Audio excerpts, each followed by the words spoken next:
आप सभी को मेरा नमस्कार। स्वागत करता हूँ फिर से आप लोग के आपके अपने चैनल ये चीज गुरु में। मैं हूँ आपका फ्रेंड यम विश्वकर्मा। तो चलिए शुरू करते हैं आज की टॉपिक को और समझते हैं आज की वीडियो को।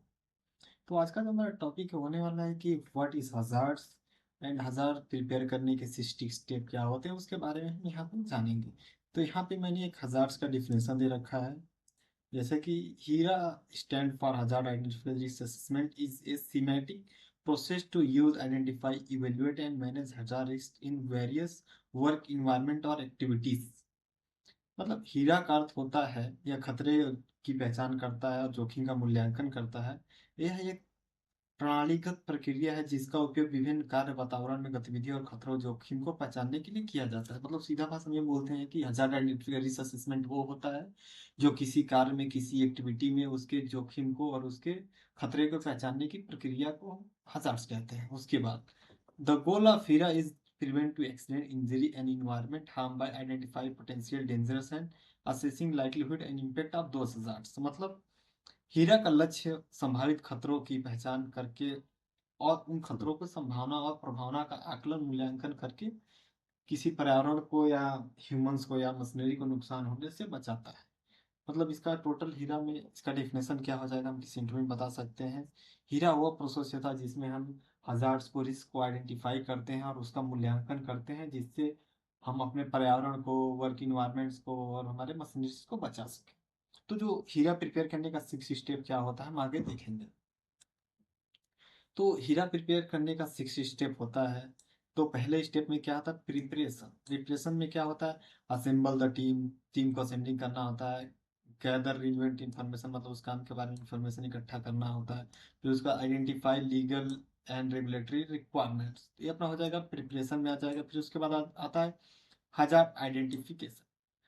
हजार्ड आइडेंटिफिकेशन में हमारा क्या प्रोसेस होता है conduct work place inspection use checklist engage employ review incident report consider external conditions. मतलब कंडक्ट वर्क प्लेस का इंस्पेक्शन करना होता है। फिर उसके बाद चेकलिस्ट फिलअप करना होता है। फिर इम्प्लॉय को उस कार्य के बारे में इंगेज करना होता है। फिर रिव्यू करना होता है डॉक्यूमेंट्स को रिपोर्ट्स को।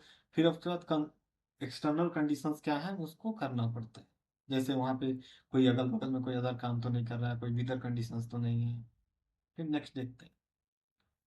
फिर थर्ड क्या हो जाता है रिस्क एनालिसिस। रिस्क एनालिसिस क्या होता है assess probability determine the likelihood of इस hazards causing harm ranging the from likelihood consequent। मतलब उसका प्रोबेबिलिटी कितना वो करना पड़ता है। इवेल्युएट सेवेरिटी उस रिस्क होने की सेवेरिटी क्या है उसको इवेल्युएट करना पड़ता है। Combined probability and severity probability and severity का कंबाइन करने का एक फार्मूला होता है रिस्क मैट्रिक्स होता है जिसपे मैं अलग से एक वीडियो बना दूंगा। इसका फार्मूला क्या होता है P into yes probability into severity. फिर उसके बाद होता है likelihood into consequences. Probability into severity likelihood into consequences ये रिस्क मैट्रिक्स में आता है। मैं इसके लिए सेपरेट वीडियो बना दूंगा। फिर उसका रिस्क एवेल्युएशन एंड प्रियोरिटाइजेशन। इसके बाद क्या होता है क्लासिफाई द रिस्क रिस्क को क्लासिफाई करना है। फिर उसके बाद प्रियोरिटाइज रिस्क ऑफ एक्शन मतलब और किस रिस्क में क्या एक्शन लेना है उसमें फोकस करना है। डिटरमाइन एक्सेप्टेबिलिटी मतलब उसमें क्या एक्सेप्ट कर सकते हैं मतलब लो रिस्क में एक्सेप्ट कर सकते हैं हाई रिस्क में एक्सेप्ट नहीं कर सकते वो यहाँ प्रोसेस करना है। फिर उसके बाद आ जाता है पांचवें नंबर पे रिस्क कंट्रोल एंड मिटिगेशन। मतलब हमने जो ऊपर हजार्ड्स आइडेंटिफाई किए उसके रिलेटेड क्या क्या रिस्क है हमको उसको कंट्रोल और करना है और उसको मिनिमाइज करना मिटिगेशन करना है। तो यहाँ पे पहला होता है इलिमिनेशन मतलब हजार्ड्स को उस खतरे से वहां से निकाल देना। जैसे किसी मशीन में गार्डिंग नहीं है तो उसका प्रॉपरली गार्डिंग कर देंगे तो वहाँ पे क्या होता है रोटेटिंग पार्ट पूरा इलिमिनेट हो जाता है। फिर उसका सब्स्टिट्यूशन। सब्स्टिट्यूशन क्या होता है जैसे हजार्ड्स कुछ है उसको हम बांट देते हैं। फिर उसका इंजीनियरिंग कंट्रोल आ जाता है। इंजीनियरिंग कंट्रोल में क्या होता है जैसे कि हम कहीं पर भी कोई इंजीनियरिंग कंट्रोल लेके जैसे कहीं कहीं पे फ्यूम्स है तो वहां पर हम एग्जॉस्ट फैन लगा दिए वो इंजीनियरिंग कर।